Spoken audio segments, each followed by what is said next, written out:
राजस्थान की कला एवं संस्कृति में महत्वपूर्ण योगदान रखने वाला एकदम महत्वपूर्ण टॉपिक है जिसका नाम है दोस्तों रीति रिवाज, प्रथाएं, परंपराएं, वेशभूषा और आभूषण और राजस्थान की शब्दावली। यहाँ से प्रश्न जो है वो आपके 100% छपते हैं, ठीक है। और किस किस एग्जाम में छपे हुए हैं वो आपको यहाँ पे देखने को मिलेंगे, चाहे CET का हो जाए, चाहे वो CET ग्रेजुएशन का हो, कोई सा भी एग्ज़ाम हो, उसमें ये प्रश्न देखने को आपको मिलने वाले। तो सेशन जो है दोस्तों वो टोटल आपको 523 पेज का होने वाला है। यहाँ से आपको ज़रूर क्वेश्चन जो है वो देखने को मिलेंगे। और सबसे बड़ी विशेषता ये रहेगी कि क्वेश्चंस होगा, उसके बाद में किस एग्जाम में पूछा गया वो दे रखा है, उसके बाद जाकर के उस क्वेश्चन के संबंधित जो बहुत ही डिटेल व्याख्या है वो देखने को मिलेगी। तो ऐसे करके आपको क्वेश्चन जो है वो सारे के सारे देखने को मिलने वाले हैं। तो चलिए क्वेश्चंस के बारे में बात करते हैं। 523 पेज की पूरी PDF है, तो डाउनलोड ज़रूर कीजिएगा इसको और अच्छे तरीके से पढ़ने का प्रयास कीजिएगा, ठीक है। चलिए क्वेश्चंस की ओर बढ़ रहे थे और हमने कुछ 60-66 क्वेश्चन के बारे में बात की थी। तो 66वां प्रश्न आता है, यहाँ से हम बात करें तो महत्वपूर्ण प्रश्न है दोस्तों 66 नंबर का, ठीक है। तो चलिए शुरू करते हैं। क्वेश्चन है अपना 66 नंबर का कि राजस्थानी संस्कृति में ओलंदी क्या है। दोस्तों राजस्थान की संस्कृति में एक महत्वपूर्ण शब्दावली है जिसका नाम है ओलंदी। वैसे ये प्रथा से संबंधित भी है, हाँ, एक पूरी रीति रिवाज है। तो ए ऑप्शन है कि राजस्थानी लोकगीत है, या B है अपना विवाह का एक प्रकार है। देखो विवाह से संबंधित ज़रूर है लेकिन विवाह का प्रकार नहीं है, कंफ्यूज आपको नहीं होना है, ठीक है ना। C ऑप्शन है कि एक देशी खेल है, और D ऑप्शन है आपका कि नववधू के साथ जाने वाली जो लड़की या फिर स्त्री होती है उसको ओलंदी के नाम से जाना जाता है, ठीक है। तो ये ऑप्शन जो इसका राइट आंसर होगा D ऑप्शन, ठीक है। नववधू के साथ जाने वाली जो लड़की या फिर स्त्री होती है उसी को ओलंदी के नाम से जाना जाता है, आपको याद रखना है, ठीक है दोस्तों। तो इस तरीके से मैं तो प्रश्न आपसे पूछे जाते हैं, कंफ्यूज आपको एग्जाम में करेंगे। जैसे ये दे दिया ना, विवाह का एक प्रकार है, लेकिन विवाह से संबंधित ज़रूर है लेकिन विवाह का प्रकार नहीं है, ठीक है। ग्राम सेवक और होटल का जो सुपरिटेंडेंट एग्जाम होता है उसमें प्रश्न पूछा गया 2016 में। तो आंसर जो है वो D आंसर इसका राइट आंसर है कि राजस्थानी संस्कृति में ओलंदी का अर्थ जो है वो नवविवाहित दुल्हन के साथ जाने वाली स्त्री या फिर पुरुषों से होता है, ठीक है। तो याद रखिएगा आप इस क्वेश्चन को। फिर अपना प्रश्न आता है 67 नंबर का महत्वपूर्ण प्रश्न है कि राजस्थानी संस्कृति में झानोटन जो है दोस्तों वो क्या है। देखो आपको याद रखना पड़ेगा, झानोटन जो है वो क्या है। ए है कि भूमि का माप है, दूसरा है एक प्रकार का लोकगीत है, तीसरा है कि एक कृषि कर है, कर मतलब टैक्स, ठीक है, याद रखिएगा टैक्स। वर पक्ष की ओर से दिया जाने वाला बोझ है। तो राजस्थान की जो संस्कृति है दोस्तों उसमें झानोटन क्या है जल्दी से बताइए। तो देखो वर मतलब कुल मिला के ये आपको शादी से संबंधित होने वाला है, ठीक है। तो देखिए झानोटन जो है D ऑप्शन इसका राइट आंसर है, ठीक है, D ऑप्शन याद रखिएगा। D ऑप्शन जो है इसका राइट आंसर होने वाला है। कैसे देखिए, वर पक्ष की ओर से दिया गया, जो वर पक्ष की ओर से, ठीक है, मतलब लड़कों वाले दूल्हे की तरफ से दिया जाने वाला जो भोज होता है या फिर प्रतिभोज होता है उसी को जो है वो झानोटन कहते हैं, ठीक है, याद रखिएगा।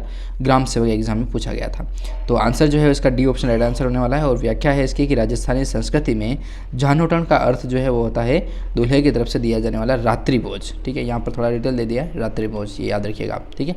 अब जिम्मी क्या है दोस्तों, जिम्मी के बारे में आपको प्रश्न दिया जा रहा है। देखिए प्रश्न है 68 नंबर का कि जिम्मी क्या है दोस्तों।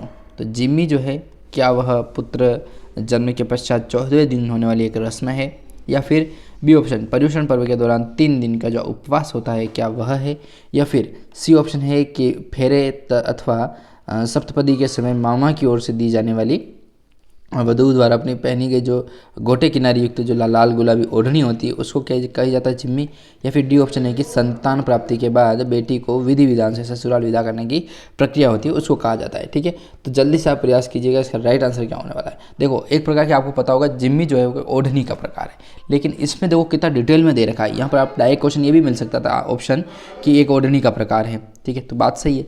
लेकिन जिम्मी जो है दोस्तों उसके बारे में डिटेल में यहाँ पर आपको जो है ऑप्शन के अंदर ही देखने को मिलेगा कि फेरे अथवा सप्तपदी कहा जाता है, 7 पद मतलब 7 फेरे, सीधा सट बात है। फेरे या फिर सप्तपदी जो है वो समय मामा की ओर से, जिसे मामा ओढ़नी कहा जाता है, ठीक है, हाँ वही। तो मामा द्वारा जो है वो दी गई और वधू द्वारा जो है वो पहनी गई, ठीक है, वधू को पहनाई जाती है। और गोटे किनारी युक्त एक लाल रंग की लाल गुलाबी एक ओढ़नी होती है, ठीक है, उसी को जो आता है वो जिम्मी कहा जाता है, ठीक है। और मामा उसको क्या कहते हैं, मामा ओढ़नी ऐसे कुछ कहा जाता है, ठीक है। तो C ऑप्शन जो इसका राइट आंसर है। और यह प्रश्न जो है दोस्तों RPSC में पूछा गया है, ठीक है ना, मतलब बहुत बड़ी बात है, ठीक है, 2022 का एग्जाम है, ठीक है। चलिए इसके बारे में आपको बता देता हूँ व्याख्या। तो आंसर C जो इसका राइट आंसर है, फेरे अथवा सप्तपदी के समय मामा द्वारा दी गई और वधू द्वारा पहनी गई गोटे किनारे युक्त लाल गुलाबी ओढ़नी को ही जिम्मी कहा जाता है, ठीक है, ओढ़नी को जिम्मी कहते हैं, याद रखिएगा जिम्मी। जिम्मी तो कार भी आती है, किसी को पता होगा, कार भी आती है ना जिम्मी के नाम से।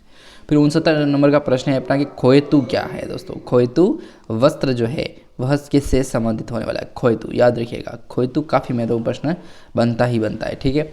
तो खोइतु जो है दोस्तों वह से संबंधित है, ए ऑप्शन मीणा जनजाति से, बी ऑप्शन बेल जनजाति से, सी ऑप्शन गरासिया जनजाति से, या डी ऑप्शन सहरिया जनजाति से। तो दोस्तों जो खोइतु होता है ना वो कमर के नीचे पहनते हैं, ठीक है, खोइतु को। तो ये खोइतु जो है दोस्तों भील जनजाति से संबंधित होने वाला है, ठीक है। भील जनजाति से संबंधित है कौन सा? खोइतु, ठीक है। आरपीएससी और AA जो 18 में एग्ज़ाम होता है और 2022 में इस एग्ज़ाम को कंडक्ट करवाते हैं। तो इसका राइट आंसर जो है कौन सा हो गया? भील जनजाति से संबंधित है, ठीक है। आंसर बी जो है इसका राइट आंसर होने वाला है। खोइतु वस्त्र जो है वो भील जनजाति से संबंधित है और यह वस्त्र जो है कमर के नीचे पहना जाता है, ठीक है, जैसा कि आपको मैंने बताया था। तो 69वां प्रश्न हो चुका है। अब 70वें प्रश्न की ओर बढ़ते हैं। प्रश्न है अपना 70 नंबर का कि भीलों के वस्त्रों के संदर्भ में जो है वह क्या है? फेंटा। भीलों का एक वस्त्र है फेंटा, ठीक है। तो उसके बारे में आपको बताना है कि ये क्या चीज़ है। पहला है कि पुरुषों का एक प्रकार का आभूषण है, या फिर एक प्रकार का सिर पर वस्त्र अर्थात पगड़ी जो है उसका प्रकार है, या फिर सी ऑप्शन है आपका कि एक प्रकार का बालकों का वस्त्र है, या फिर डी ऑप्शन है कि ओढ़ने वाला मोटा जो लबादा होता है उसको कहा जाता है, ठीक है। तो पछेवड़ा भी होता है, ठीक है, आपको पता होगा एक पछेवड़ा भी जो है वो शास्त्र की शब्दावली में यूज़ किया जाता है वस्त्र के रूप में, ठीक है। तो भीलों का जो वस्त्र होता है दोस्तों जिसको फेंटा कहा जाता है वो एक प्रकार का होता है दोस्तों, पगड़ी होती है, ठीक है ना। पगड़ी को ही फेंटा कहा जाता है, ठीक है, पतली रूप में होती है इसलिए। और फेंटा जैसे बांधते हैं ना, जैसे नॉर्मल लपेटा जाता है उसको, ठीक है, ऐसे ऐसे ऐसे लपेट करके सिर पर बांध जाता है, वही होता है फेंटा, ठीक है। तो एक प्रकार का जो सिर पर वस्त्र जो है वो धारण किया जाता है और वही एक प्रकार का पगड़ी होता है, ठीक है। वन रक्षक एग्जाम 2020 में जो एग्जाम होता है उसमें प्रश्न पूछा गया शिफ्ट फर्स्ट के अंदर। आंसर बी जो है इसका राइट आंसर है। भील जनजाति के पुरुष सिर पर एक प्रकार की विशेष पगड़ी पहनते हैं जो फेंटा या फिर फेता कहलाता है, जिसकी लंबाई जो है दोस्तों लगभग 2 से 5 मीटर तक होती है। भील जनजाति के पुरुष जो है सिर पर एक प्रकार की विशेष पगड़ी पहनते हैं और जिसे फेंटा या फिर फेता कहते हैं, उसकी लंबाई जो है लगभग 2 से 5 मीटर तक की होती है, मतलब 5 मीटर तक की होती है, ठीक है। तो इस तरीके से आपको याद रखना है, ठीक है। तो ये कुछ क्वेश्चंस के बारे में हमने बात की थी। अगले क्वेश्चंस अगले वीडियो में देखेंगे। धन्यवाद।